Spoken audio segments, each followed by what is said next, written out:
আমাদের আজকের গল্পটি প্রাপ্তবয়স্ক তথা প্রাপ্ত মনস্কদের জন্য।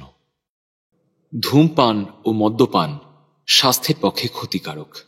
Smoking and drinking are injurious to health. ভেল অফ টেলসে আজ পবিত্র ঘোষের কলমে কালো ঝুড়ি। গল্পের পরিচালনা, প্রোডাকশন ও সাউন্ড ডিজাইন আমি শীর্ষেন্দু ভৌমিক, সহ পরিচালনা এবং সহযোগিতায় Swagata Saha Bhowmik, poster design divine comedy. প্রসঙ্গত বলে রাখি, ইতিপূর্বে আমরা লেখক পবিত্র ঘোষের আরও দুটি গল্প দৃষ্টিকোণ এবং উইপিং এঞ্জেল আমাদের চ্যানেলে উপস্থাপনা করেছি। আপনি যদি এখনো গল্পগুলো না শুনে থাকেন তাহলে অবশ্যই সময় করে শুনে নেবেন। তাহলে শুনতে থাকুন আমাদের আজকের গল্প কালো ঝুড়ি।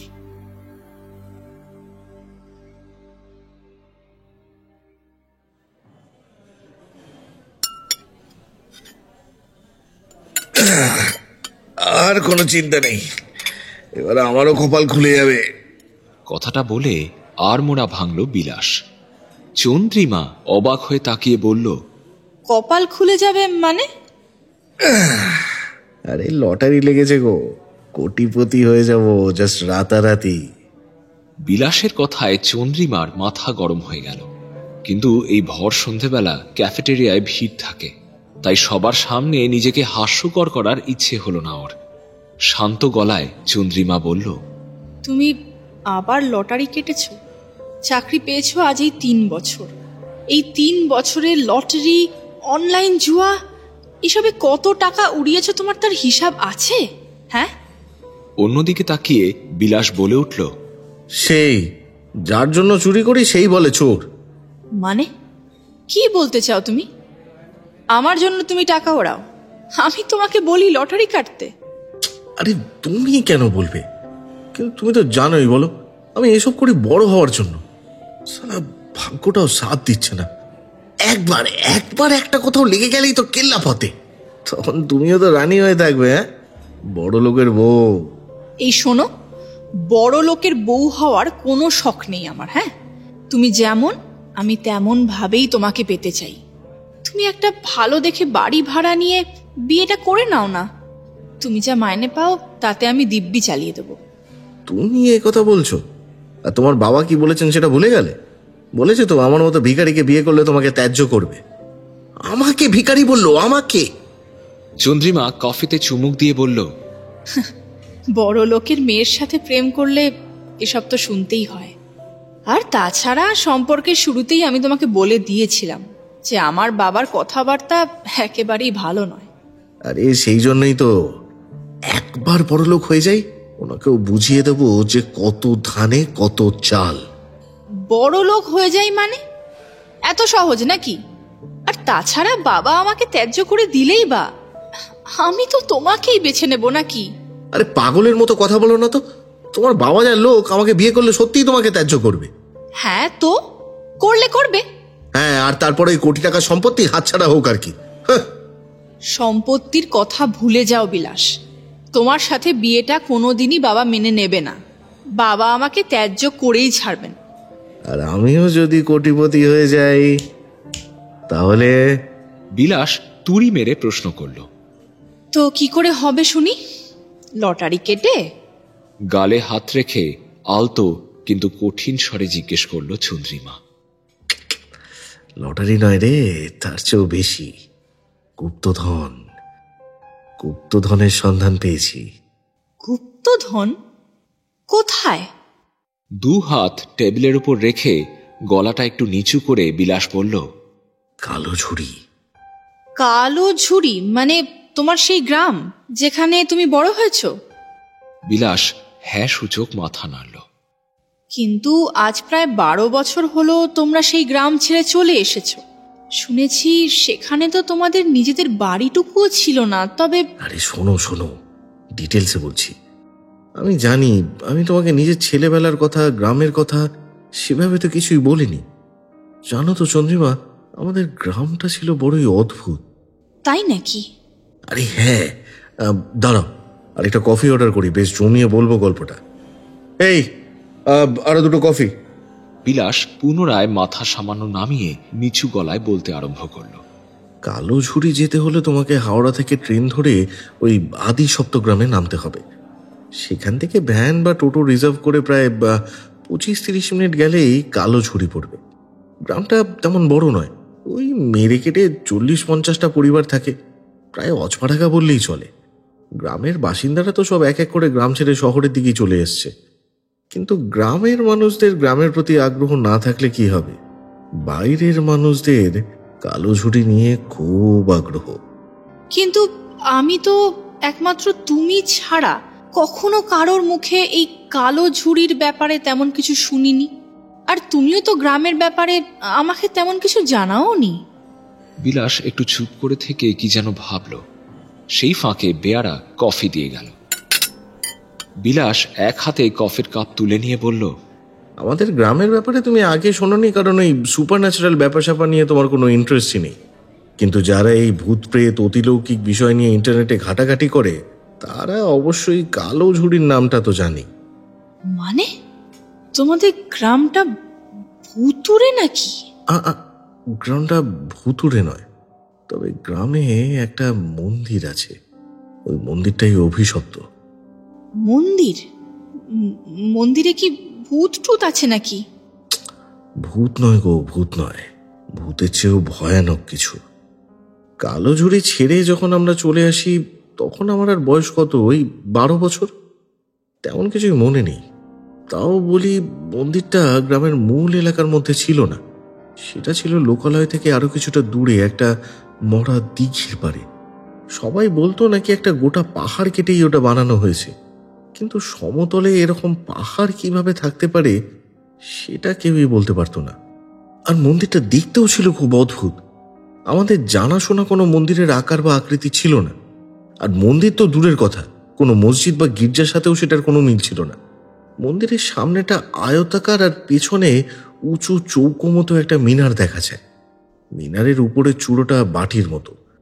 আর শুধু তাই নয়, মন্দিরের দেওয়ালে অক্টোপাসের মতো সুর বিশিষ্ট অদ্ভুত সব দৈত্য দানবের নকশা খোদাই করা। মন্দিরটা কোন দেবতার?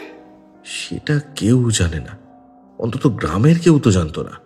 মন্দিরের ভেতরে কোনো বিগ্রহ ছিল না? মন্দিরের দরজাটা ছিল বন্ধ, তাই মন্দিরের ভিতরে কি আছে সেটা জানা সম্ভব ছিল না। কিন্তু শুনেছিলাম মাঝরাতের পরে ওই মন্দিরের দরজা নাকি কিছুক্ষণের জন্য খুলে যেত। অনেক দূর দূরান্ত থেকে মানুষ আসতো ওই মন্দিরটা দেখতে। মন্দিরের সামনেই তারা বসে থাকতো, পিকনিক করত। তারপর রাত হলে তারা ভেতরে প্রবেশ করার চেষ্টা করত, কিন্তু পরদিন তাদের আর খুঁজে পাওয়া যেত না। খুঁজে পাওয়া যেত না মানে? মানেটা খুবই সহজ, মন্দিরে যারা ঢোকে তারা আর বাইরে বেরোতে পারে না। চন্দ্রিমা চুপ করে গেল। বিলাস বলে চলল, জানো তো, কালো ঝুড়িতে লক্ষণ সাহু বলে একটা ছেলের সাথে আমার খুব বন্ধুত্ব ছিল। একসাথে স্কুলে পড়তাম, মাঠে খেলতে যেতাম, সারাদিন টুই টুই করে ঘুরে বেড়াতাম দুজনে। এই এই এই লক্ষণের সাথে তুমি মন্দিরটায় যেতে না? হ্যাঁ, অবশ্যই। দুপুরের দিকে মাঝে মধ্যেই যেতাম, তবে দূর থেকেই দেখতাম, কাছে যাওয়ার সাহস হয়নি কখনো। দিনের বেলাতেই কেমন যেন ভয় ভয় করতো মন্দিরটা দেখে। চারিদিক ফাঁকা, দূর দূরান্ত পর্যন্ত একটা বাড়ি ঘর, গাছপালা কিছুই নেই। তারই মাঝে ওই অদ্ভুত একটা মন্দির মাথা তুলে দাঁড়িয়ে আছে, যেন মনে হতো পৃথিবীর শেষ প্রান্তে চলে এসেছি, এখানেই যেন সব শেষ। মন্দিরের সামনের চত্বরে বেশ কিছু পরিত্যক্ত গাড়ি এদিক ওদিক ছড়িয়ে ছিটিয়ে থাকতো। যারা মন্দিরে ঢুকে আর বাইরে আসতে পারেনি তাদেরই গাড়িগুলো। শুনতাম নিরুদ্দেশ সেসব মানুষের আত্মা নাকি ওই মন্দিরের আশেপাশেই ঘুরে বেড়াতো। মন্দিরের কাছাকাছি গেলেই নাকি ওরা তাড়া করত। দূর থেকে ওই গাড়িগুলোকে দেখে পর্যন্ত বুক কেমন দুরু দুরু করত। মন্দিরটা সেই ভয়াবহতার সাক্ষী যেন ওই গাড়িগুলো। অনাথ শিশুর মতো তারা যেন বসে আছে। বিশাল সেই মন্দিররূপী দানব তাদের মাতা পিতাকে গিলে খেয়েছে, সেই শোকেই যেন নিঃশব্দে কাঁদছে ওরা। আচ্ছা, এত মানুষ যে মন্দিরে প্রবেশ করেই নিরুদ্দেশ হচ্ছে, তার কি কোনো প্রমাণ পাওয়া গেছে? না মানে এটাও তো হতে পারে যে ওরা আশেপাশে কোথাও চলে গেছে, বা সামনে কোনো জল বা ডোবা এসব কোথাও ডুবে গেছে, মানে কিছু কিছু একটা হয়েছে। আরে আমি তো আগেই বললাম, মন্দিরের চারপাশটা একেবারে ফাঁকা ছিল। একটা বাড়ি তো দূর, একটা গাছ বা একটা ঝোপ পর্যন্ত নেই। মানুষ হারাবেটা কোথায়?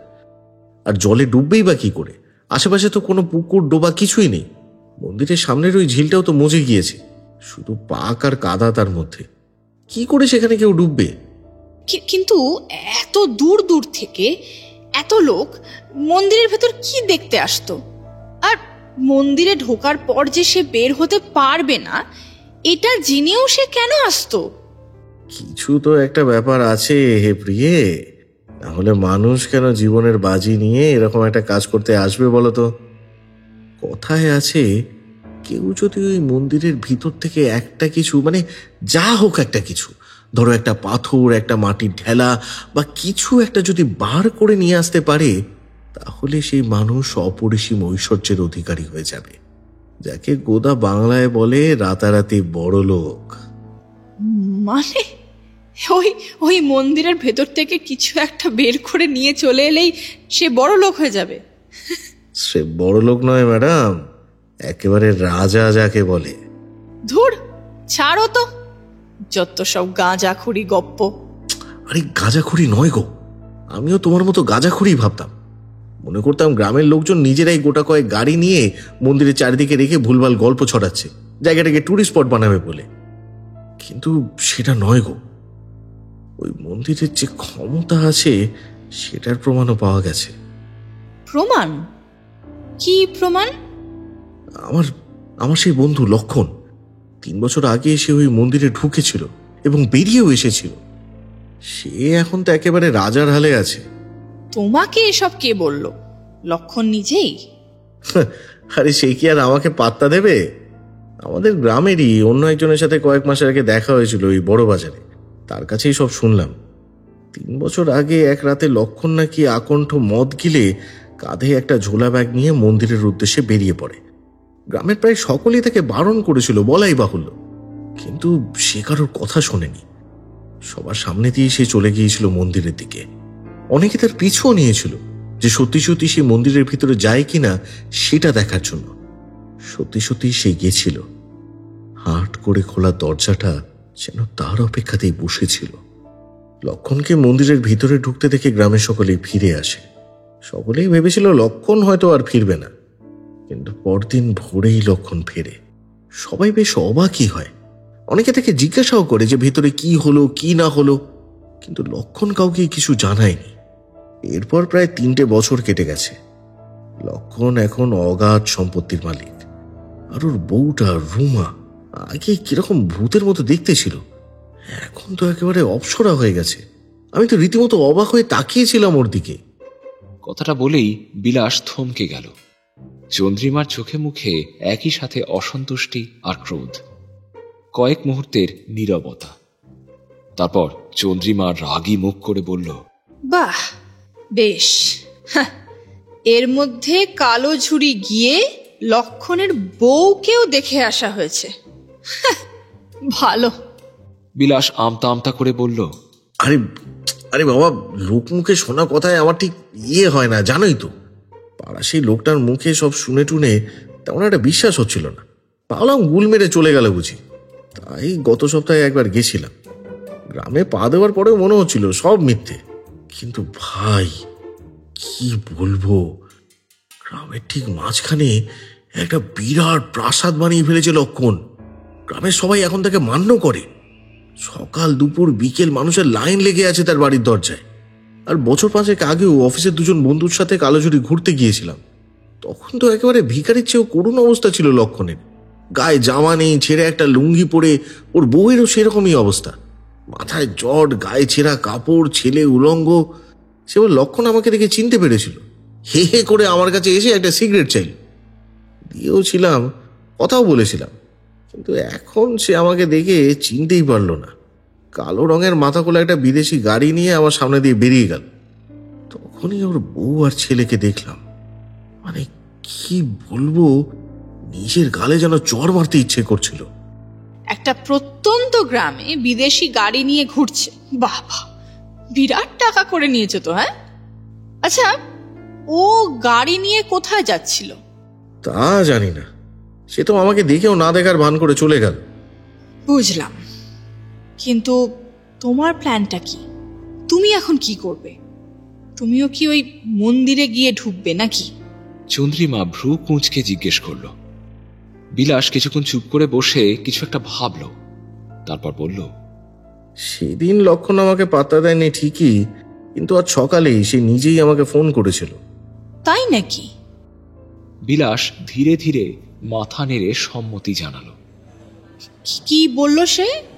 চলো, এখানে আর ভালো লাগছে না, বাইরের রাস্তায় একটু হাঁটতে হাঁটতেই বলি, চলো।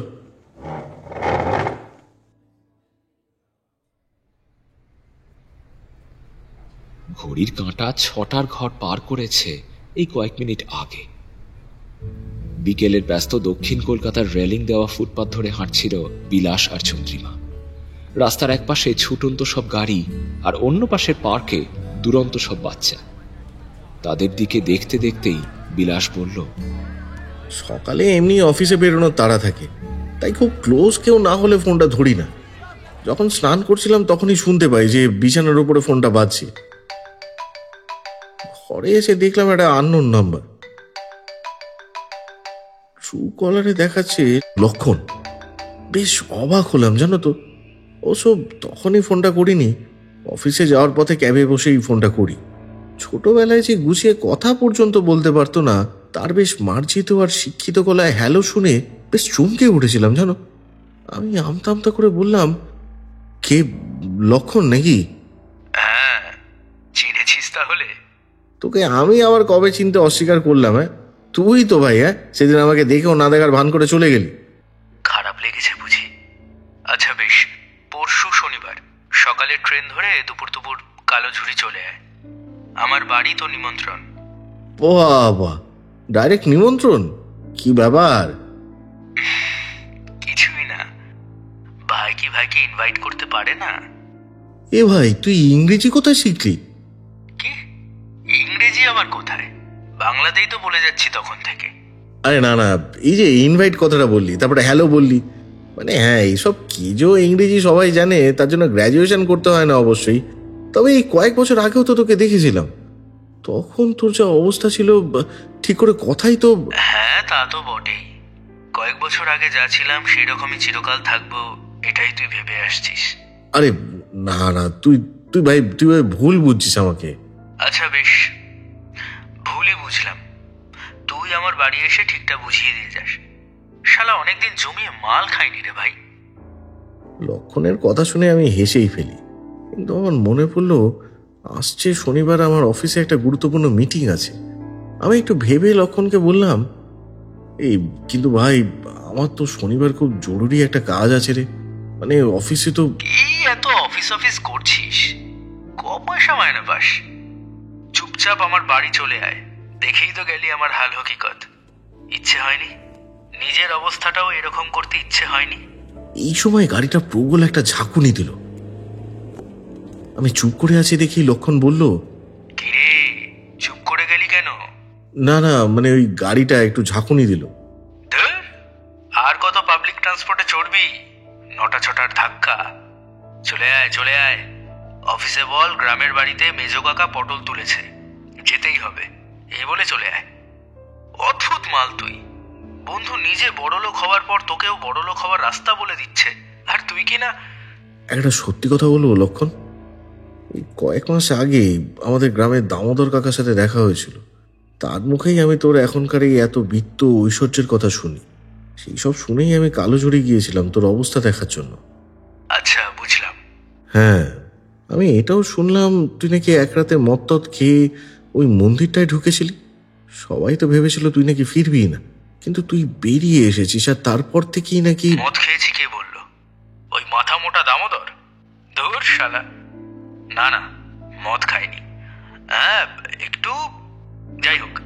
হ্যাঁ, আমি সেদিন ওই মন্দিরে ঢুকেছিলাম এবং মন্দির থেকে একটা জিনিস নিয়ে বের হয়েও এসেছিলাম। গ্রামের লোকেরা সেটা দেখেনি, তবে সেটার কৃপাতেই আজ আমার। কি জিনিস ভাই? আরে এইভাবে বলা যাবে না, আয় না, দেখাবো তোকে, সব বলবো। আরে আমরা ছিলাম মানিক চোর, আমি এগিয়ে যাব আর তুই পিছিয়ে থাকবি, সেটা কখনো হয়? আরে না, মানে ভাই তুই আমাকে বলবি সত্যি? আরে হ্যাঁ রে, তুই আয় না। কিন্তু কিন্তু এই মন্দিরে ঢুকে কেউ বের হতে পারে না বলেই তো শুনেছি। তুই কি করে? আরে সব বলবো, তুই একবার আয় না। মন্দিরে প্রবেশ করাটা তো সমস্যা নয়, কিন্তু প্রবেশ করার পর কি করবি না করবি আর কিভাবেই বা বাইরে আসবি সব বলে দেবো। তাই বলবি ভাই? আরে হ্যাঁ রে, সব বলবো। গাড়িটা আরো একবার ঝাঁকিয়ে উঠেছিল। এরপর আর বেশি কথা হয়নি, আমি ফোনটা রেখেই দিই। এতটা বলার পর বিলাস চুপ করল। চন্দ্রিমা বলল, শনিবার? হ্যাঁ, আমি তো আজ অফিসের ছুটির জন্য বলেও দিয়েছি। আরে তুমি সত্যিই যাবে নাকি ওখানে? আরে এতক্ষণ ধরে বলছিটা কি? চন্দ্রিমা কি বলবে বুঝে পেল না। এরপর ওদের আর বেশি কথাও হলো না। বিলাস আর চন্দ্রিমা যে যার বাড়িতে ফিরে গেল।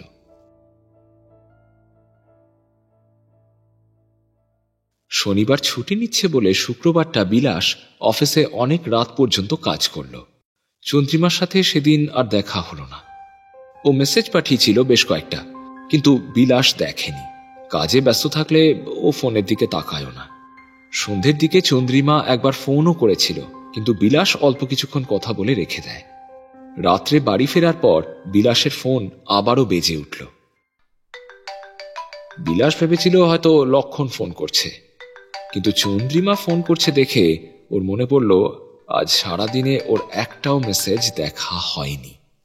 এই রে, গলা কাটা পড়বে এবার। মনে মনে কথাটা বলে ফোন রিসিভ করলো বিলাস। আরে হ্যাঁ বলো। চন্দ্রিমা কিছু বলল না। বিলাস বুঝল ঝড়ের আগের শান্তি। সে আবারও আমতা আমতা করে বলল, শোনা, আসলে আমি আগামীকাল ছুটি নিয়েছি, তাই বিলাস, তুমি কালোঝুড়ি যাবে না, এই আমি বলে দিলাম। কেন? তোমাকে কতগুলো টেক্সট করলাম, তুমি দেখোনি? এই মানে না গো, সময়। ফোন করলাম, 2 মিনিট কথাটুকু বললে না। কাজ থাক না, আমার সাথে কি 2 মিনিট কথাও বলা যায় না? আচ্ছা আচ্ছা ঠিক আছে, কিন্তু কালো ঝুড়ি যেতে বারণ করছো কেন? তুমি যদি টেক্সটগুলো দেখতে তাহলে বুঝতে পারতে। আরে ওই মন্দিরটা হন্টেড, বহু মানুষ নিরুদ্দেশ। হ্যাঁ সে তো জানি, আমি তো বললাম। আজ আমি সারাটা দিন ইন্টারনেট ঘেটেছি, সত্যি জায়গাটা ভয়ানক। কিন্তু এটার ব্যাপারে কেউ কোনো পদক্ষেপ নেয় না কেন, এটাই আমি বুঝতে পারছি না। এত মানুষ নিরুদ্দেশ হয়েছে, নিখোঁজ হয়েছে, তাও আবার ওই মন্দিরে এসে। দেখো, মানুষগুলো যে ওই মন্দিরে এসেই মারা গেছে বা সেইখানেই ওদের কিছু একটা হয়েছে সেই প্রমাণ তো নেই, তাই সরকার সরাসরি কিছুই করতে পারছে না। সে যাই হোক, তুমি যাবে না প্লিজ। আরে আমি লক্ষণকে বলে দিয়েছি যে।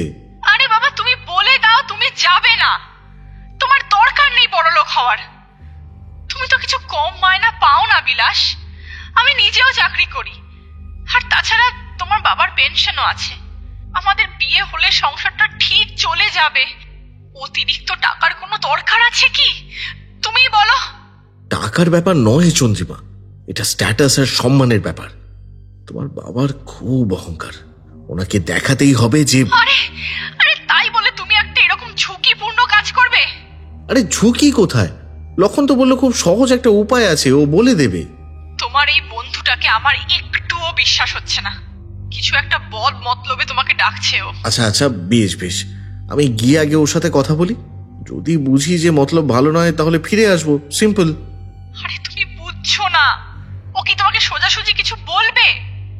কথার প্যাচে ফেলে। আরে থামো তো তুমি এবার। ও আমাকে কি প্যাচে ফেলবে? হ্যাঁ, আমি একজন ইঞ্জিনিয়ার, ও একজন গাইয়া মূর্খ। কিন্তু বিলাস। চুপ, আর কোনো কথা হবে না। এবার আমি ঘুমোতে যাবো, কাল অনেক সকালে আমার 12টার আগে কালোঝুড়ি পৌঁছতে হবে। এই তুমি এখন ফোন রাখো তো। কথাটা বলে বিলাস নিজেই ফোনটা কেটে দিল।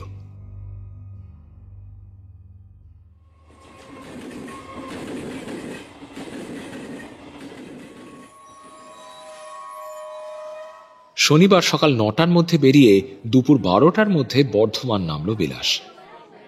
লক্ষণ গাড়ি নিয়ে স্টেশনেই অপেক্ষা করছিল। ব্যাগ হাতে বিলাস বাইরে আসার সঙ্গে সঙ্গেই বন্ধুকে সাদরে বুকে জড়িয়ে ধরল লক্ষণ। কালো এসইউভি গাড়িটা নিজেই ড্রাইভ করছিল লক্ষণ। গাড়ির সিটে হেলান দিয়ে বাইরের দৃশ্য দেখতে দেখতে বিলাস বলল, একবার মন্দিরটা সামনে দিয়ে ঘুরে আসলে হতো না? লক্ষণ হেসে বলল, আরে হবে হবে, আগে বাড়ি চল, একটু কিছু মুখে দে, সেই কোন সকালে বেরিয়েছিস। লক্ষণের বাড়িটা আগের বার দূর থেকে দেখেই চলে গিয়েছিল বিলাস। অবাক হয়েছিল সেবার, কিন্তু আজ একেবারে বাড়ির সামনে এসে দাঁড়িয়ে বিলাস বুঝল, দূর থেকে দেখে যতটা মনে হয়েছিল প্রকৃতপক্ষে বাড়িটা তার চেয়েও প্রকাণ্ড। এক কথায় একটা প্রাসাদ। বন্ধু অবাক হয়ে বাড়ির দিকে তাকিয়ে আছে সেটা বুঝেই বোধহয় লক্ষণ বেশ একটু মজা পেল। বিলাসের কাঁধে হাত রেখে সে বলল, আরে এত বড় হাঁ করছিস কেন? তোর মুখে আমার বাড়ি ঢুকবে না। দুই বন্ধুই হেসে ফেলল।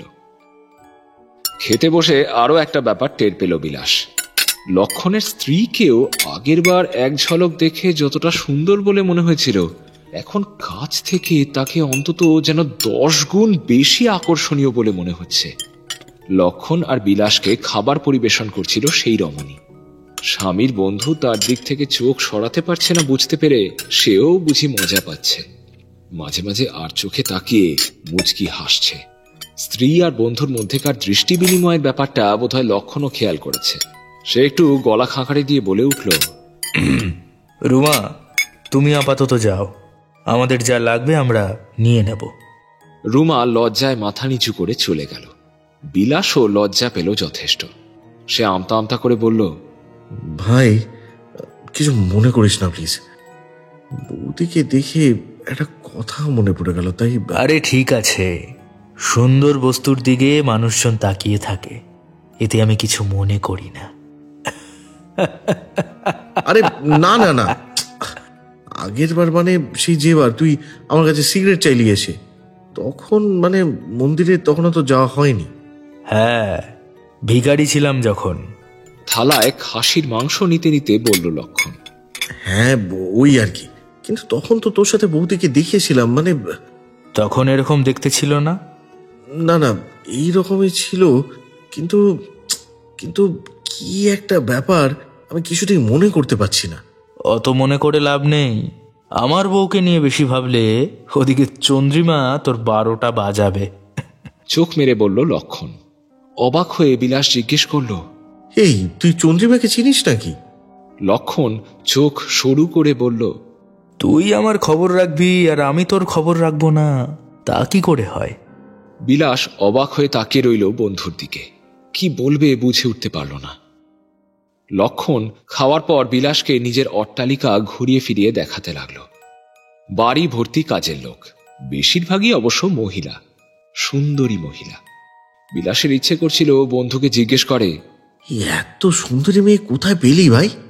কিন্তু ও নিজেকে সামলে নিল। এত বড় বাড়ি দেখতে দেখতে বিলাসের বিরক্ত লাগছিল। সেটা টের পেয়েই বোধহয় লক্ষণ মৃদু হেসে বলল, চল, আর তোকে বোর করব না, যেটার জন্য এসেছিস সেটাই দেখাই। কি দেখাবি? আরে চলই না। তাকে লম্বা বারান্দার একপাশ দিয়ে উঠে যাওয়া সিঁড়িটার কাছে নিয়ে এলো লক্ষণ। এইখানে একটা ঘটনা ঘটল। 3 তলায় চল।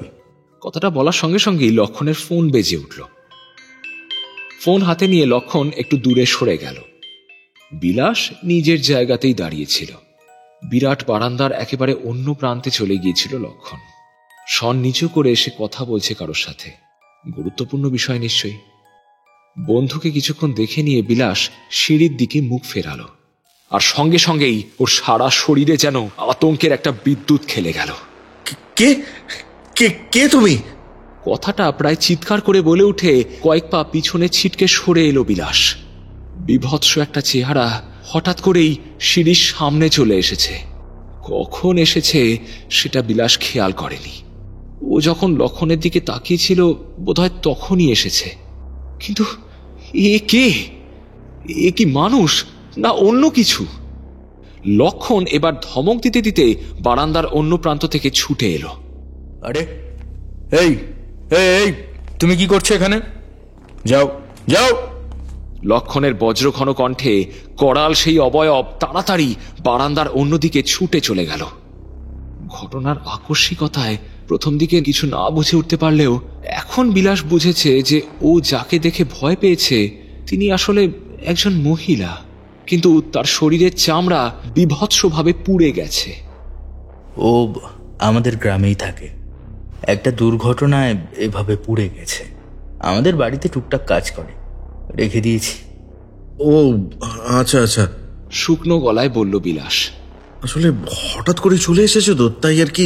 হ্যাঁ, বুঝতে পেরেছি।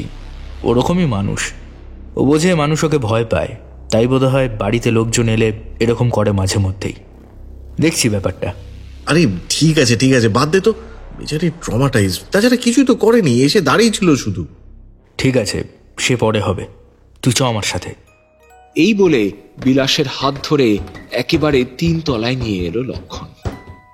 ঠিক মাঝখানের একটা ঘরের সামনে গিয়ে দাঁড়ালো ওরা। দরজাটা বেশ কারুকার্য করা। বল, কি বুঝছিস? কি আর, দরজাটা বেশ দামি।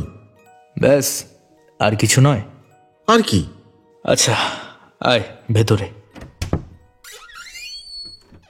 ঘরের ভেতরটায় পা রাখার সঙ্গে সঙ্গেই সামনের টেবিলে চোখ চলে গেল বিলাসের।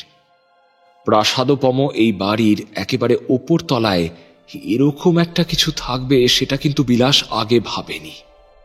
গোলাকার টেবিলের ঠিক মাঝখানে পাথরের একটা মূর্তি রাখা।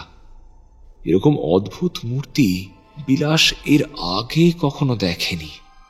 6 ইঞ্চি একটা অবয়ব, তবে কারুকার্য নিখুঁত।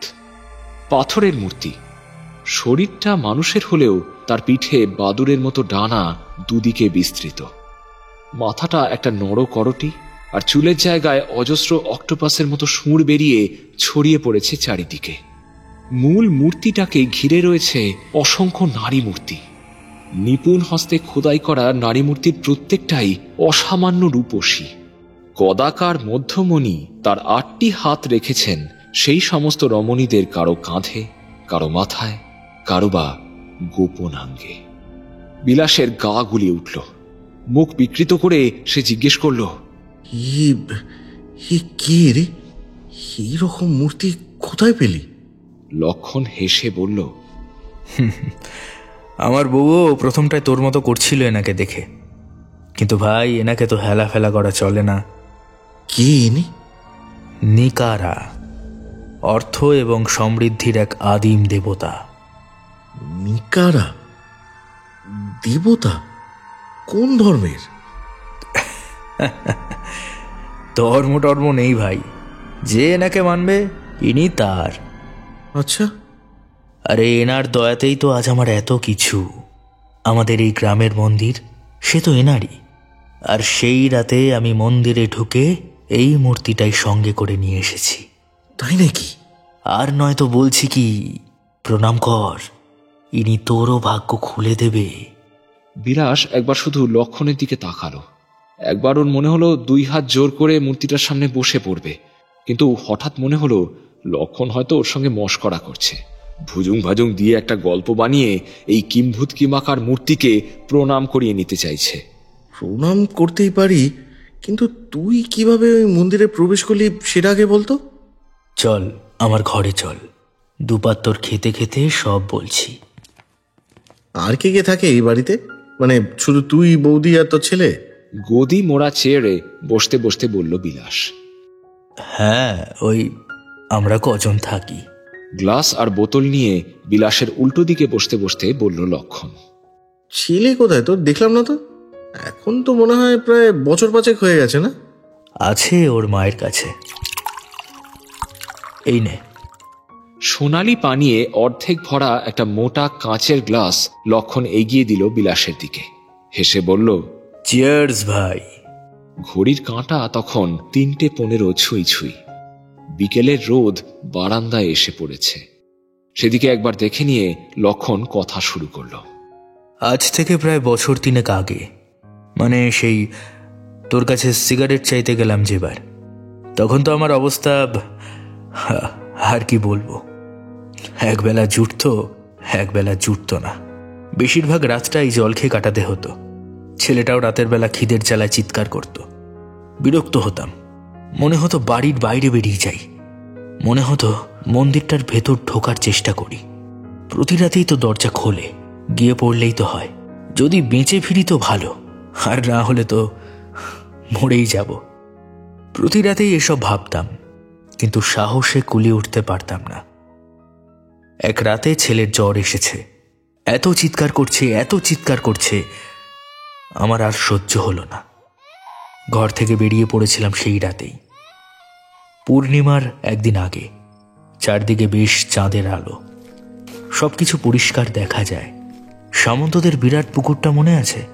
সেই রে ছোটবেলা সাঁতার কাটতে যেতাম যেটায়।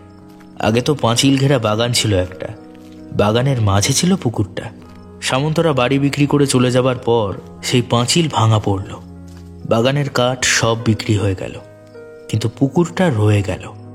ভাঙাচোরা পাঁচিল আর আগাছায় ঘেরা সেই পুকুরের পাড়ে মাঝে মধ্যে গিয়ে বসে থাকতাম। লোকজন বড় একটা আসতো না সেদিকে, তাই বেশ একটা শান্তি পেতাম। সেই রাতেও পুকুরটার পাশে গিয়ে বসেছিলাম। আকাশ ভরা চাঁদ, পুকুরটার ওপর অল্প অল্প ধোঁয়ার মতন জমেছে।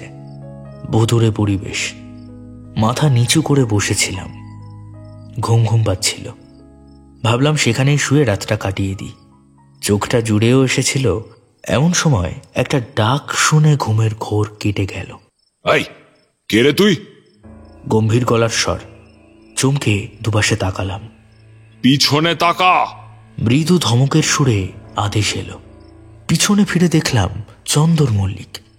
সেই রে সিনেমার হলের টিকিট ব্ল্যাক করতো আমাদের ছোটবেলায়, সেই চন্দর মল্লিক। গ্রামের বিশিষ্ট গরিবদের মধ্যে একজন ছিল চন্দর কাকা। তো আমি যে সময়ের কথা তোকে বলছি, তার ঠিক 3 বছর আগে চন্দর মল্লিক এক রাতে নিকারার মন্দিরে ঢুকেছিল। তারপর থেকেই সে নিরুদ্দেশ ছিল। গ্রামের সকলে তাকেও নিকারার বলি হিসেবে ধরে নিয়েছিল। কিন্তু সেই রাতে আমি চন্দরকে দেখে ভয়ে ছিটকে পালাতে গেলাম। ওরে বাবা, ওরে বাবা, ভূত ভূত বলে আমি এক প্রকার লাফিয়েই উঠেছিলাম। চন্দর খপ করে আমার হাত ধরে বলল, ভূত। পালাচ্ছিস কোথায়? এত ভয় কিসের? এই তুই লক্ষণ না? বাঁচাও, ভূত ভূত। ভূত ভূত করছিস কি করতে? আমাকে দেখে কি ভূত বলে মনে হচ্ছে? হ্যাঁ, ভালো করে দেখ, আমি চন্দর মল্লিক রে, চন্দর মল্লিক। আমি তারপরেও হাত ছাড়িয়ে পালানোর জন্য ছটফট করছি দেখে চন্দর এবার জোরে ধমক দিয়ে বলল, ভূত ভূত। চুপ বেয়াদব, ভালো করে দেখ আমাকে, আমি ভূত নই রে। ভূতের হাত তো ঠান্ডা হয়, আমার হাত ঠান্ডা? দেখ দেখ দেখ দেখ, ভালো করে দেখ, ভালো করে দেখ। তখন থেকে খালি ভূত ভূত ভূত ভূত করে যাচ্ছে। এবার যেন আমার একটু হুঁশ ফিরল। তাই তো চন্দর আমাকে ধরে আছে, বেশ শক্ত করেই ধরে আছে। ছেলেবেলা থেকে গ্রামের বুড়োদের কাছে শুনেছিলাম ভূতের শরীর নাকি ঠান্ডা হয়, তারা কোনো মানুষকে ধরলে সেই মানুষটার শরীরও ঠান্ডা হয়ে যায়। চন্দরের স্পর্শ আমার একেবারে স্বাভাবিক মনে হলো। সে জিজ্ঞেস করল, কিরে বিশ্বাস হচ্ছে? কিন্তু তুমি তো মরে গিয়েছিলাম। বেশ একটু রেগেই কথাটা বলল। কে বলেছে? কে আবার বলবে? গ্রামের সবাই বলে। তুমি সেই যে মন্দিরে ঢুকলে আর তো ফিরলে না। আর অমনি তোরা ভেবে নিলি যে আমি মরে গেছি, তাই তো? তা আর কি ভাববো? কেন, ওখানে যারা ঢোকে তারা মরে না? আমি ভয়ে ভয়ে জিজ্ঞেস করলাম। আরে মরে না কে বলল? আজ পর্যন্ত যারা ওই মন্দিরে গেছে সবাই মরেছে, একমাত্র আমি ছাড়া। আমি হলাম একমাত্র মানুষ যে সেই মন্দিরের ভেতর থেকে বেঁচে ফিরেছি। আর শুধু তাই নয় রে, ওই মন্দিরের দেবতার আশীর্বাদে আমার ভাগ্য ফিরে গেছে। ভাগ্য যে তার ফিরেছে সেটা আমি তাকে দেখেই বুঝেছিলাম। আগের সেই রুগ্ন হাড়গিলে চন্দর এখন বেশ স্বাস্থ্যবান হয়েছে। পরনে বেশ দামি জিন্স এবং টি শার্ট, জুতোটাও। অন্তত এই দেশের সাধারণ মানুষেরা ওই জুতো পরে না, সেটা তখন দেখে বুঝেছিলাম। এখন অবশ্য মানুষ আমাকে দেখে ঠিক সেই রকম অবাকই হয়। যাই হোক, আমি চন্দরকে জিজ্ঞেস করলাম, তুমি মন্দিরে ঢুকে সেখানকার দেবতাকে দেখেছ? শুধু তাকে দেখিনি, তার আশীর্বাদও পেয়েছি। এই এই দেখ না, এই যে সামন্তদের বাগান, পুকুর, এই যে জমি, এসব তো আমি কিনেছি রে। এবার এখানে একটা ফার্ম হাউস বানাবো। আয় দাঁড়া, তোকে একটা জিনিস দেখাই। এই বলে চন্দর আমার হাত ধরে টেনে নিয়ে সামন্তদের ভগ্নপ্রায় জমিদার বাড়ির সামনে নিয়ে চলে এলো। এই দেখ, গর্বের সাথে বলে উঠল চন্দর। ফাঁকা চত্বরটায় বিরাট জমকালো গাড়িটা দেখে দু চোখ আমার একেবারে ছানা বড়া হয়ে গেছিল। তোমার গাড়ি? অবাক হয়ে জিজ্ঞেস করেছিলাম। তো তা নয় তো কি? তোমার এত টাকা, গাড়ি, সব কি ওই মন্দিরের দেবতা পাইয়ে দিয়েছে? কোন দেবতা আছেন ওই মন্দিরে? নিকারা। হঠাৎ গলা নামিয়ে সাপের মতো হিসিস করে বলে উঠেছিল চন্দর। নি কারা? সেটা কে? তার জন্য তো মন্দিরের ভেতর যেতে হবে। মন্দিরের ভেতরে? কিন্তু কি করে? মানে ভেতরে চলে যেতে পারি, কিন্তু বের হব কি করে? ঠিকই বলেছিস তুই, মন্দিরে প্রবেশ করা খুবই সহজ, কিন্তু ওদের হাত থেকে বেঁচে ফেরা প্রায় অসম্ভব। ওরা ওরা কারা? ওরা দ্রাভাকাশ। কি কি কি কাশ? এখন স্পষ্ট উচ্চারণ করতে পারলেও সেদিন আমার জিভ টেরিয়ে গেছিল নামটা বলতে। আমার অবস্থা দেখে হো হো করে হেসে উঠেছিল চন্দর। তারপর হঠাৎই হাসি থামিয়ে সে বলে উঠল, ওরা হচ্ছে সাক্ষাৎ মৃত্যু। এই যে এত বছর ধরে এত মানুষ সবাই ওই মন্দিরের মধ্যে গিয়ে নিরুদ্দেশ হচ্ছে, তার কারণ কি জানিস? ওই মন্দিরের ভেতরে একেবারে গর্ভগৃহে রয়েছে বিরাট একটা কুয়ো। সেই কুয়োর ভেতরে সমস্ত মানুষকে টেনে নিয়ে চলে গেছে ওরা। এরপর বেশ মজার ছলেই চন্দর বলল, একবার যা না, গেলেই তো সব দেখতে পাবি। মন্দিরের ভেতরে ওই প্রাণীগুলো থাকে বলছো? হ্যাঁ, গর্ভগৃহেই ওদের বাস। মন্দিরের বাইরে থেকে কেউ প্রবেশ করলেই ওরা জেগে ওঠে। কুয়োর ভেতর থেকে একে একে তারা উঠে আসতে থাকে, আর একটু অসাবধান অমনোযোগী হলেই সেই মানুষটাকে ধীরে ধীরে ঘিরে ফেলে। তারপর এক সময় সবাই মিলে ঝাঁপিয়ে পড়ে তার শিকারের ওপর। যেই মুহূর্তে ওরা মৃত মানুষটার দেহটা নিয়ে গহ্বরে ফিরে যায়, সেই মুহূর্তেই আবার বন্ধ হয়ে যায় ওই মন্দিরের দরজা। বুঝলি? আচ্ছা, এবার বুঝলাম। কিন্তু ওরা মানুষদের মারে কেন? মন্দিরের দেবতা ওদের আটকায় না? ওরা হলো ওই মন্দিরের দেবতা, সেই দেবতার চাকর, ভৃত্য। তুমি বেরিয়ে এলে কি করে? ওই যে কি যেন নাশ না কাশ, ওরা তোমার কোনো ক্ষতি করলো না? না। কেন? উপায় আছে, উপায় আছে। তারপর পকেট থেকে একটা তর্জনীর মতো লম্বা সাদা জিনিস বের করলো। এটা কি? এটাই তো সেই উপায়। কথাটা বলে চন্দর জিনিসটা আমার হাতে দিল। চাঁদের আলোতে দেখলাম একটা ছোট নলের মতো কিছু। এটা একটা বাঁশি।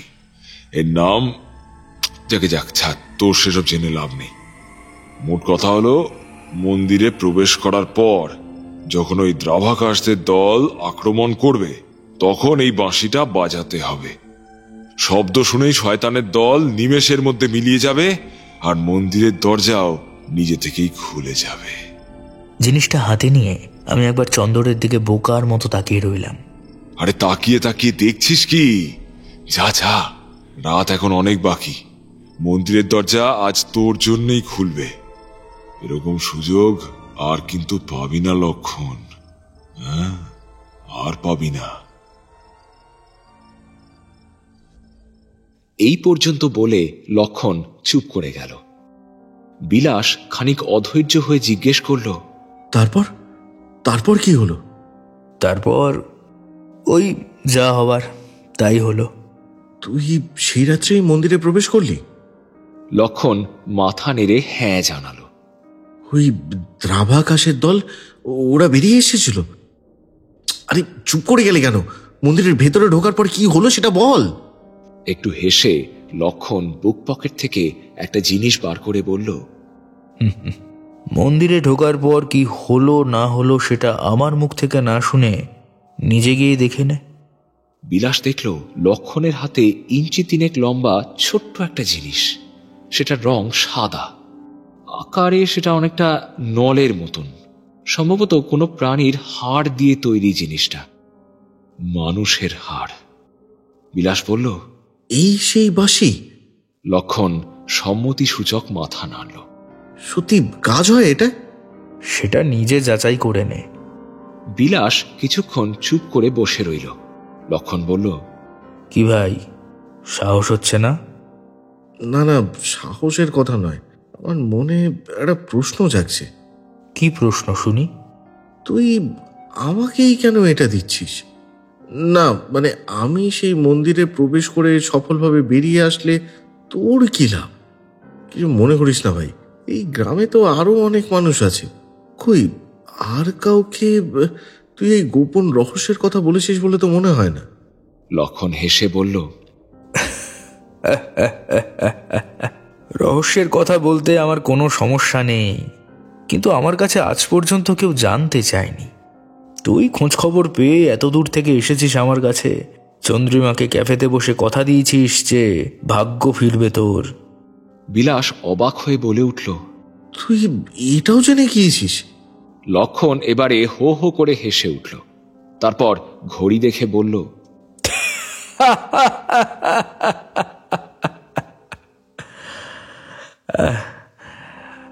আচ্ছা, 3:45 বাজে। তুই একটু রেস্ট নিয়ে নে, আমি তোকে 12টার আগে গাড়িতে করে মন্দিরের সামনে নামিয়ে দিয়ে আসবো। চল, দোতলায় একটা ফার্স্ট ক্লাস ঘর আছে, গেস্টদের জন্য স্পেশাল ঘর, আলো বাতাস ভরপুর, জানলা দিয়ে বাগানটাও দেখা যায়। এই বলে দুই বন্ধু ঘর থেকে বেরিয়ে এলো। আর ঘরের বাইরে পা রাখার সঙ্গে সঙ্গেই আবারও বিলাসকে চমকে দিয়ে একটা বাচ্চা ছেলে বাবা বাবা করে ছুটে এসে বিলাসের পা জড়িয়ে ধরল। আরে কে তুই, আর কে তোর বাবা? লক্ষণ গর্জে উঠে ছেলেটাকে বিলাসের পায়ের কাছ থেকে টেনে সরিয়ে দিল। আরে এই হতভাগা! উদ্ভ্রান্তের মতো চেহারা ছেলেটার, উস্কো খুস্কো বড় বড় চুল ঢেকে রেখেছে ওর মুখ। কি যেন বিড়বিড় করছে ও। ওকে দেখে মনে হলো ও যেন অত্যন্ত ক্ষুব্ধ। ওর অসহায় অথচ জ্বলন্ত দৃষ্টি ঘুরতে লাগলো একবার লক্ষণ আর একবার বিলাসের দিকে। যা এখান থেকে, নিচে যা! গর্জে উঠল লক্ষণ। ছেলেটাও সিঁড়ি ধরে নিচের দিকে পালালো। বিলাস জিজ্ঞাসু চোখে লক্ষণের দিকে তাকাতেই সে খানিক অপ্রস্তুত হয়ে বলল, ছেলেটা আসলে পাগল। অসহায় ছেলে, তাই হাইওয়ের পাশ থেকে ওকে নিয়ে এসেছি। ওখানেই থাকতো। আমার বাড়িতে দুটো খেতে তো পায়। আর যাই হোক, আমার তো আর কোনো অভাব নেই, তাই অভাবী মানুষের জন্য সামান্য কিছু করলে আমার কিছু কমে যাবে না। ওর বাবা কোথায় কে জানে, অচেনা অজানা নতুন মানুষ দেখলেই হলো, পায়ে পড়ে যাবে বাবা বাবা করে। বিলাস আর কিছু বলতে পারল না। ওর মাথাটা কেমন যেন গুলিয়ে যাচ্ছে। লক্ষণ নিজের বাড়িতে অসহায় মানুষদের আশ্রয় দিয়েছে ঠিকই, মানুষ হিসেবে মহৎ কাজ করছে, কিন্তু ওই মহিলা আর এই পাগল ছেলেটার কথা ভাবলেই মনের মধ্যে কেমন যেন একটা অস্বস্তি হচ্ছে। না জানি এরকম আরো কত মানুষ রয়েছে এই বাড়িতে। এইটুকুতেই এত ভয় পাচ্ছিস ভাই? তাহলে মাঝরাতে নিকারার মন্দিরে যাবে কি করে? অদ্ভুতভাবেই ওর মনের কথা যেন পড়ে ফেলছে লক্ষণ। বিলাস এবার শক্ত গলায় জিজ্ঞেস করল, তুই আমার মনের কথা পড়ে ফেলছিস কি করে? এত ক্ষমতা তোর মধ্যে এলো কি করে? সবই নিকারার কৃপা, তোরও হয়ে যাবে। একবার, শুধু একবার সাহস করে মন্দিরটায় যা। লক্ষণের কথায় বিলাসের মনে সাহস এলো। সে নিজের বুক পকেট থেকে বাঁশিটা বার করে দেখতে লাগলো।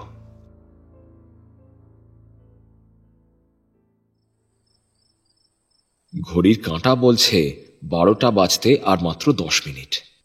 লক্ষণ তাকে রেখে চলে গেছে মিনিট 15 আগে। মন্দিরে প্রবেশ করার আগে পরিবেশটার সঙ্গে মানিয়ে নে, কেমন? আর যদি ভয় করে, যদি মনে হয় প্রবেশ করবি না, তাহলে আমি কাছাকাছিই আছি, ফোন করিস, চলে আসব। এই বলে গাড়ি চালিয়ে বেরিয়ে গিয়েছিল লক্ষণ।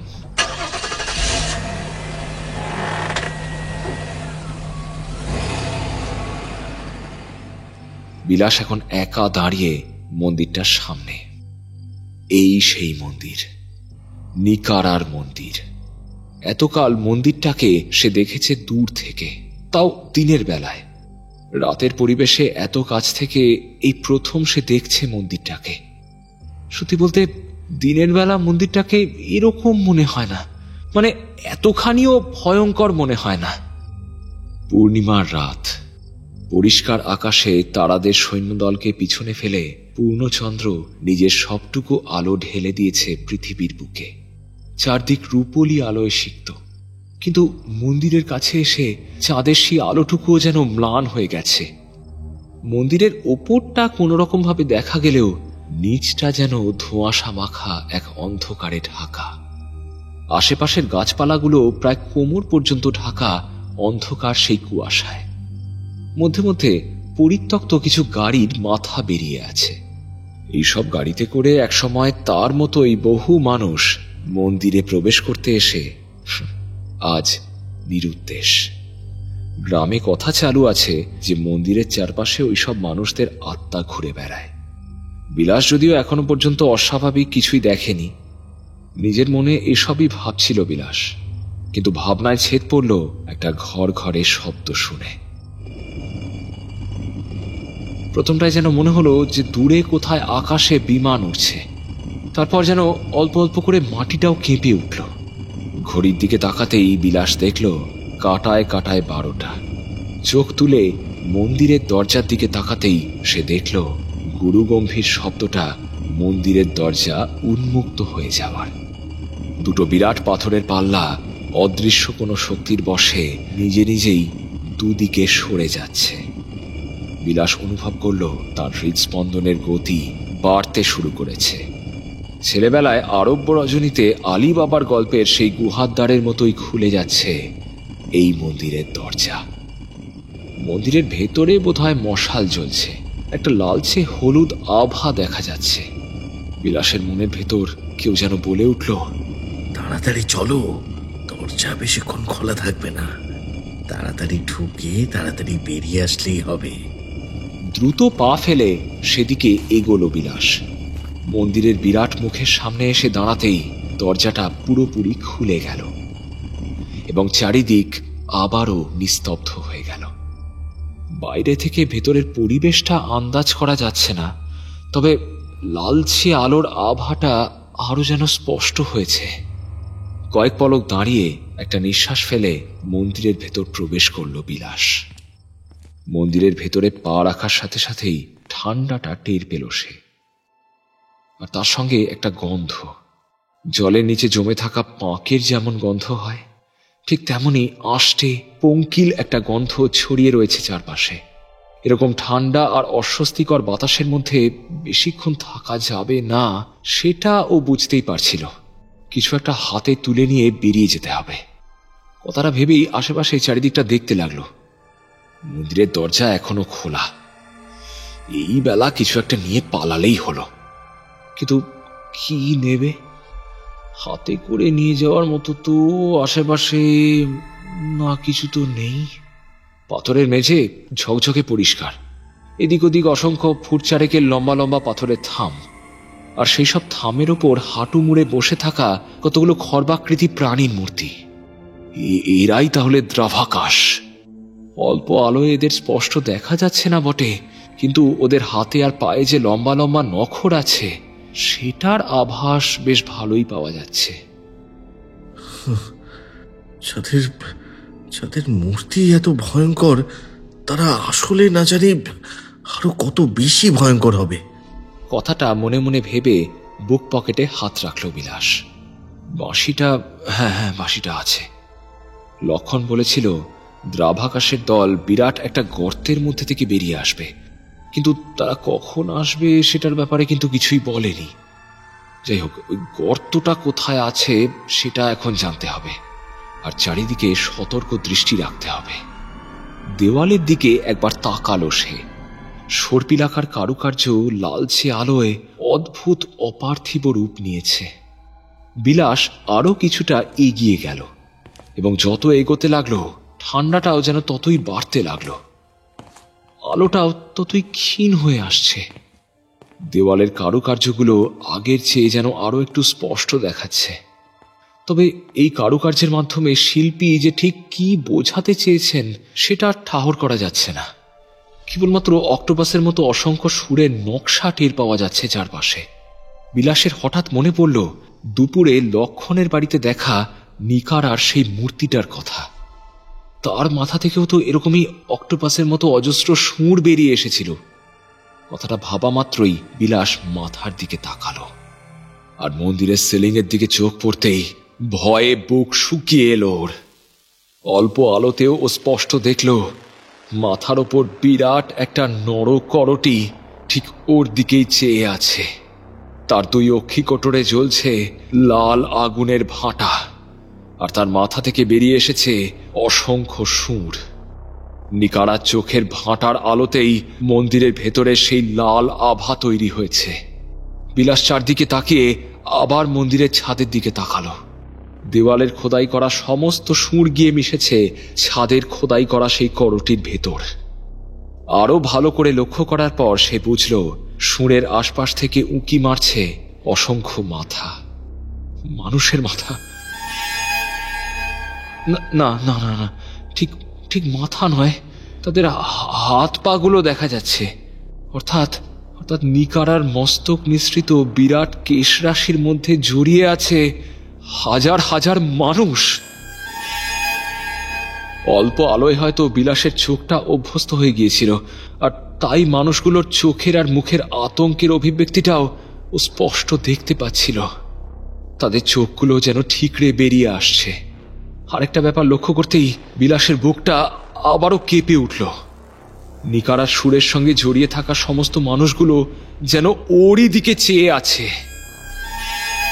বিলাসকে যেন তারা সাবধান করছে, যেন বলছে চলে যাও চলে যাও। মন্দিরের দরজা এখনো খোলা। বিলাসের একবার মনে হলো আর কাজ নেই বাবা, এবার পালাই। কথাটা ভেবে ও পিছনে ফিরেও ছিল, কিন্তু পরক্ষণেই আবার মনে হলো কিছু না নিয়েই চলে যাবে। চন্দ্রিমাকে বলে এসেছে যে এবার ভাগ্য খুলে যাবে। এরপর ফিরে গিয়ে কি বলবে? বলবে যে মন্দিরে ঢুকেছিলাম কিন্তু ভয় পেয়ে পালিয়ে এসেছি। আর সবচেয়ে বড় কথা, ও লক্ষণকে কি বলবে? কথাগুলো মনে হতেই বিলাস ফিরে দাঁড়ালো, আবারও কয়েক পা এগিয়ে গেল এবং চারদিকটা ভালো করে দেখার পরেই ওর মনটা চনমনে হয়ে উঠল। হাঁটতে হাঁটতে ও একেবারে মন্দিরের গর্ভগৃহে চলে এসেছে। হাত দশেক দূরে একটা সিঁড়ি উঠে গিয়ে মিশেছে একটা বেদির উপর, আর সেই বেদির উপর সিংহাসনে বসে আছেন নিকারা স্বয়ং। ঠিক সেই মূর্তি যেরমটা দুপুরে লক্ষণের বাড়িতে দেখেছে ও। তবে সেই মূর্তির আকার ছিল মাত্র 1 বিঘত, আর এটা হলো প্রায় 30 হাত। বড় মূর্তির পায়ের কাছে অবশ্য ছড়িয়ে ছিটিয়ে আছে আরো অসংখ্য ছোট ছোট মূর্তি। বিলাস একবার পিছনে ফিরে দেখল। দরজাটা খোলা না বন্ধ সেটা বোঝা যাচ্ছে না, তবে বন্ধ এখনো হয়নি বলেই বিলাসের মনে হলো। কারণ দরজা খোলার সময় যেমন বিভৎস শব্দ হয়েছিল, সেটা বন্ধ হওয়ার সময়ও হবে এবং জানান দেবে। একটা ছোট্ট নিঃশ্বাস ফেলে পা ফেলতে গিয়েও থমকে গেল বিলাস। মেঝের ওপর বিশাল গহ্বরটা ও এতক্ষণ খেয়াল করেনি, আর 1 পা বাড়ালেই ও সোজা নিচে চলে যেত। দরজা দিয়ে আজ আর বেরোনো হতো না। কিছুক্ষণ দাঁড়িয়ে গর্তটাকে মন দিয়ে পর্যবেক্ষণ করল বিলাস। এইটার কথাই তাহলে লক্ষণ বলছিল। বিরাট তার পরিধি, অন্তত 15 হাত, আর কত গভীর তা কে জানে। এই গর্তের মধ্যেই বোধহয় ঘাপটি মেরে বসে আছে ওই দ্রাভাকাশের দল। এখনো পর্যন্ত তাদের কোনো আভাস পাওয়া যায়নি, কিন্তু বলা তো যায় না। খুব সাবধানে গহ্বরের পাশের পাথর বসানো রাস্তাটা ধরে এগিয়ে চলল বিলাস। গহ্বরটা পার করার সময় বিলাস টের পেল ঠান্ডা বাতাসের একটা স্রোত এই গহ্বর থেকেই খুব ক্ষীণভাবে ওপর দিকে উঠে আসছে, আর সেই কারণেই মন্দিরের এরকম হাড় কাঁপানো শীতল পরিবেশ। অল্পক্ষণের মধ্যেই বিলাস গহ্বর পার করে সিঁড়ি বেয়ে বেদির ওপর উঠে এলো। ছোট মূর্তিগুলোর দিকে একবার চোখ বুলিয়ে নিয়ে সব থেকে কাছের মূর্তিটা খপ করে তুলে নিল, আর ঠিক তখনই ওর পিছনে কেউ যেন ডেকে উঠল। না, পরিচিত কোনো কণ্ঠের ডাক নয়, যেন বাকশক্তি হারানো কোনো বৃদ্ধ তার মৃত্যুর আগে একবার ডুকরে কেঁদে উঠল। চমকে ফিরে তাকালো বিলাস। তার পেছনে কখন যেন এসে দাঁড়িয়েছে সার সার খর্বাকৃতি অবয়ব। এখনো তাদের স্পষ্ট দেখা যাচ্ছে না, তবে তাদের হাতের আর পায়ের তীক্ষ্ণ ধারালো নখ অল্প আলোতেও স্পষ্ট ঠাহর করা যাচ্ছে। তবে শুধুমাত্র নখ নয়, তাদের রক্তাভ লাল চোখগুলোও যে তার উপরেই নিবদ্ধ, সেটা বেশ বুঝতে পারছে বিলাস। ওরা কিছু করার আগেই হাতের মূর্তিটা ফেলে দিয়ে বিলাস বড় মূর্তির পিছনে গিয়ে লুকোলো। ঠান্ডাটা এবার যেন জাঁকিয়ে ধরেছে ওকে, হাত কাঁপছে, পা দুটোও খুব একটা শান্ত নেই। হঠাৎ একটা ব্যাপার বিলাস বুঝতে পারছে। মন্দিরে প্রবেশ করার সময় থামের ওপর দ্রাভাকাশের যে মূর্তিগুলো সে দেখেছে, সেগুলো আসলে মূর্তি নয়, সেগুলোই ছিল এরা, যারা এখন ওপারে দাঁড়িয়ে জ্বলন্ত চোখে ওর দিকে দেখছে। কিন্তু কিন্তু লক্ষণ তো বলেছিল এরা গহ্বরের নিচ থেকে উপরের দিকে উঠে আসে। তাহলে তাহলে থামের ওপর কি করছিল ওরা?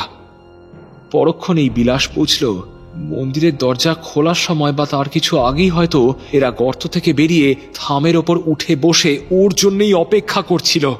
ওই আষ্টে পঙ্কিল গন্ধটা এদেরই শরীর থেকে আসছিল, কারণ গন্ধটা এখন আরো বেশি তীব্র। যাদের ও নিষ্প্রাণ মূর্তি বলে ভাবছিল, সেগুলো আসলে জলজ্যান্ত শয়তান। নিঃশব্দে ওরা দেখছিল বিলাসকে।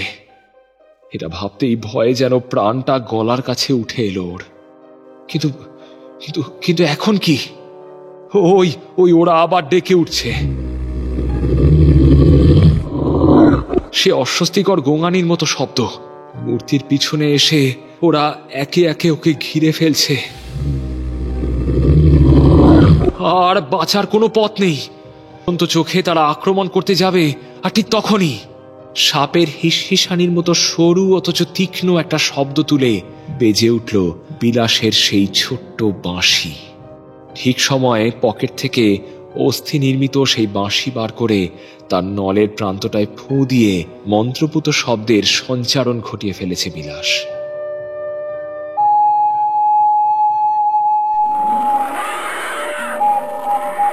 আর চোখের নিমেষেই প্রায় মানুষের মতোই মরণ চিৎকার করে দ্রাভাকাশের দল যে যেদিকে পারে ছুটে পালালো। কয়েক মুহূর্তের মধ্যেই চারিদিক শান্ত হয়ে গেল। বিলাস আরো বেশ কয়েকবার বাঁশিতে ফুঁ দিয়ে শব্দ তুলে শেষমেশ ক্ষান্ত দিল।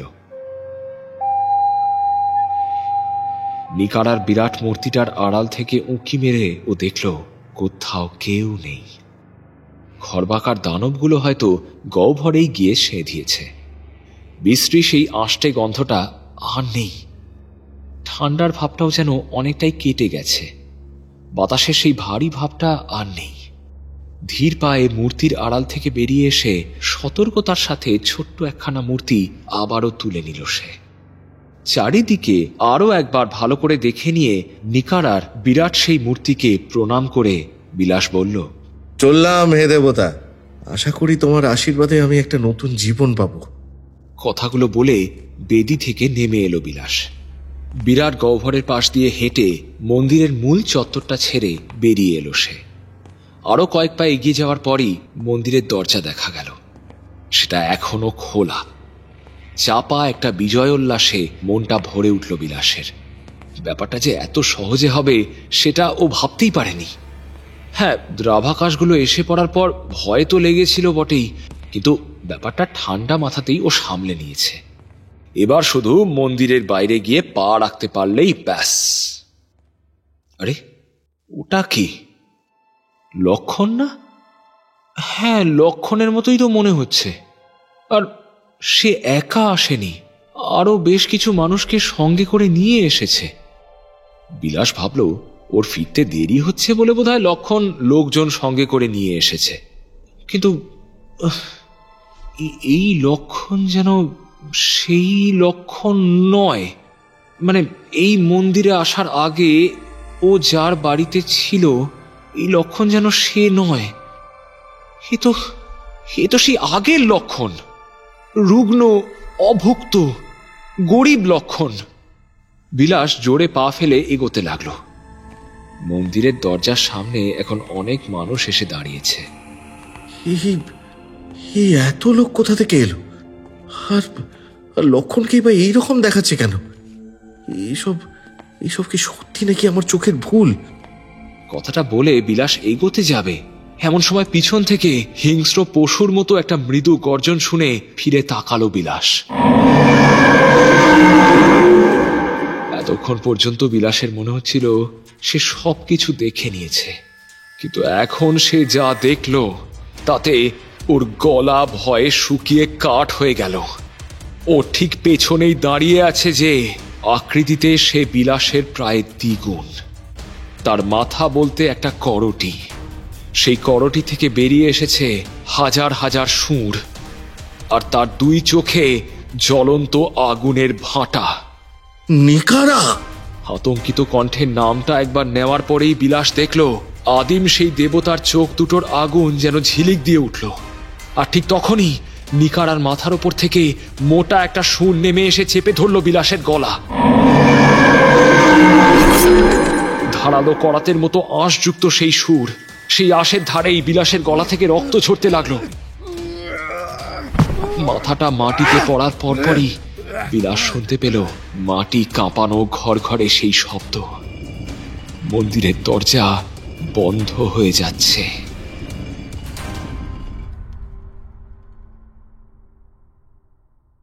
চোখ খোলার পর বিলাস দেখল তার মাথার কাছে লক্ষণ বসে আছে, চারপাশে আরো বেশ কিছু মানুষ।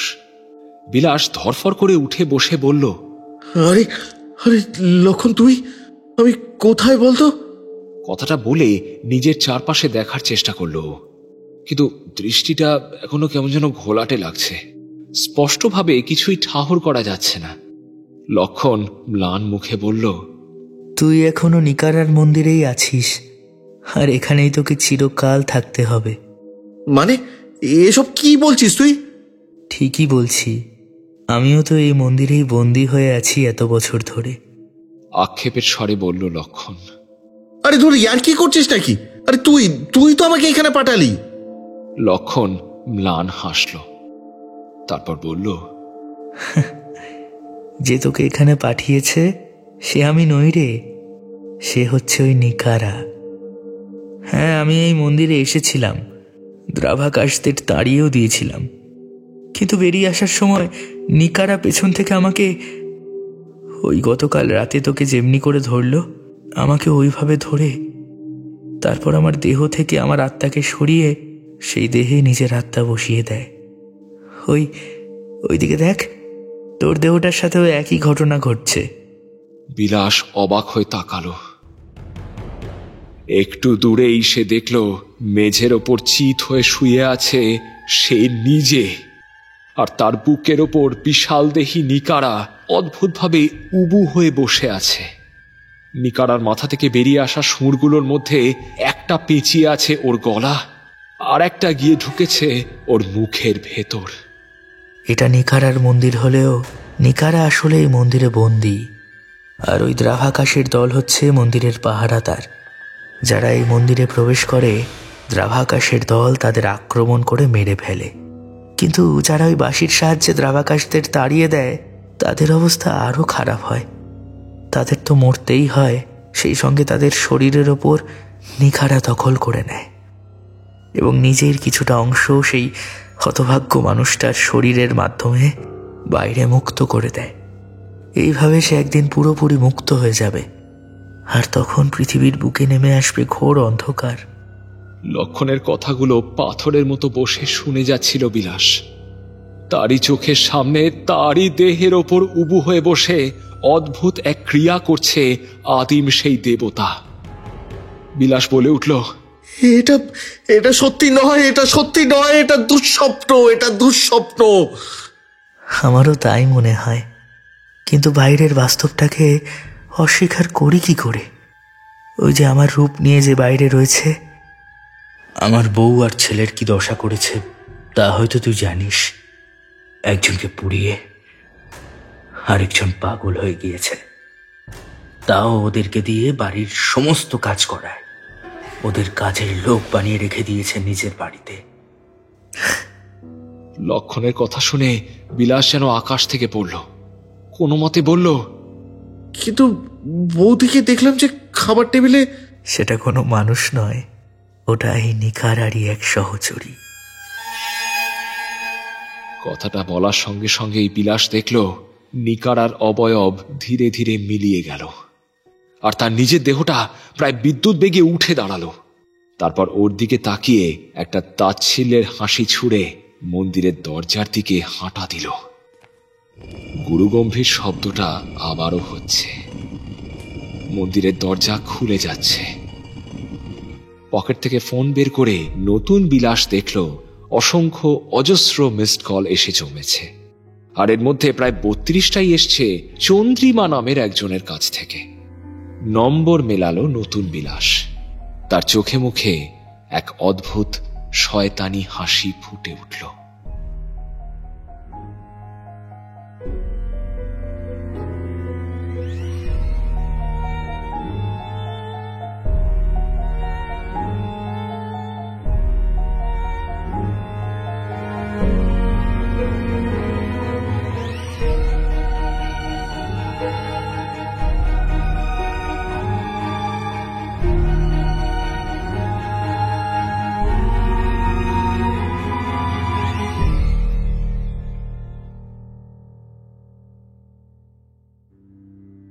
শেষ হলো আমাদের আজকের গল্প কালো ঝুড়ি।